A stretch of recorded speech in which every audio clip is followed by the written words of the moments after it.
everyone, I'm Christina Roberts, a graduate student of history at Liberty University Online, and today's presentation will cover the Boston Freedom Trail located in downtown Boston, Massachusetts. The Boston Freedom Trail is a 2.5-mile path including 16 historical sites that have significance to America's founding. Of those sites that are more directly related to the Revolution include the site of the Boston Massacre, which occurred March 5, 1770.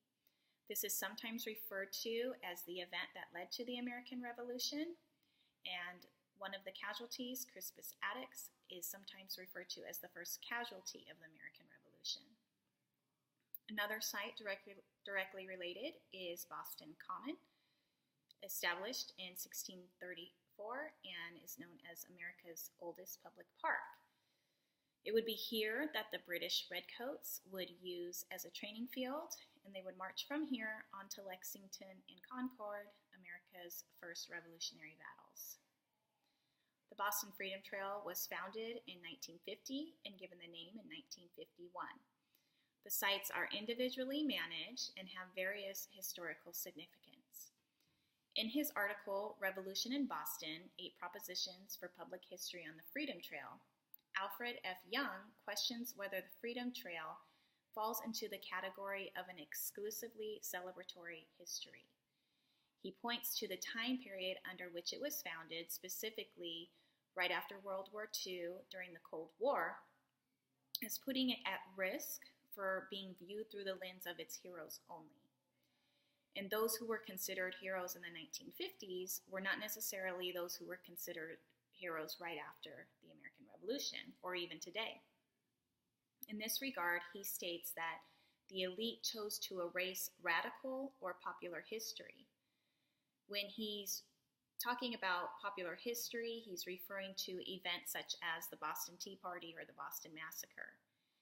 And he demonstrates this by highlighting the fact that the Boston Tea Party was not even given that name until 60 years after the fact. Also, those events during the time of the American Revolution would be considered or placed into the category of civil disobedience or riotous mobs. Again, in this regard, Young states that Bostonians in the past made choices as to what to remember and what to erase. In contrast, he suggests that the American Revolution and its public sites should be viewed through the multifaceted struggle for liberty.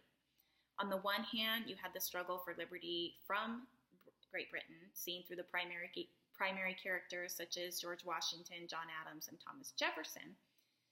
And then there was this struggle from within from the women, Native Americans, and African Americans. Young by no means suggests that we should forget about the primary players, but he suggests that there should be an inclusive approach to understanding the American Revolution as a whole.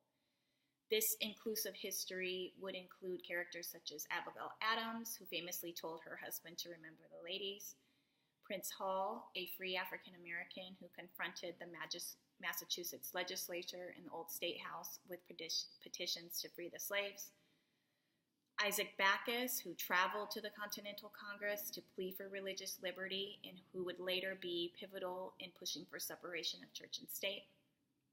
And then another figure that Young did not include that I think is important is Anne Hutchinson.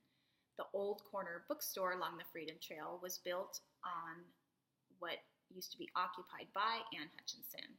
She is famously known for objecting to the Massachusetts Bay Colony preachers with the charge that they were preaching a covenant of works. Because of this, she was placed on trial, charged with heresy, banished to Rhode Island, and ultimately killed by Native Americans.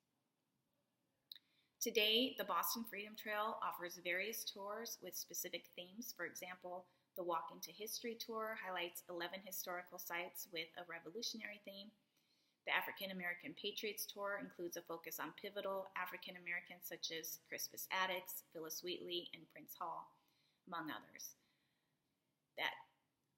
Likewise, the Revolutionary Women tour highlights Abigail Adams, Hutchinson, and Mercy Otis Warren.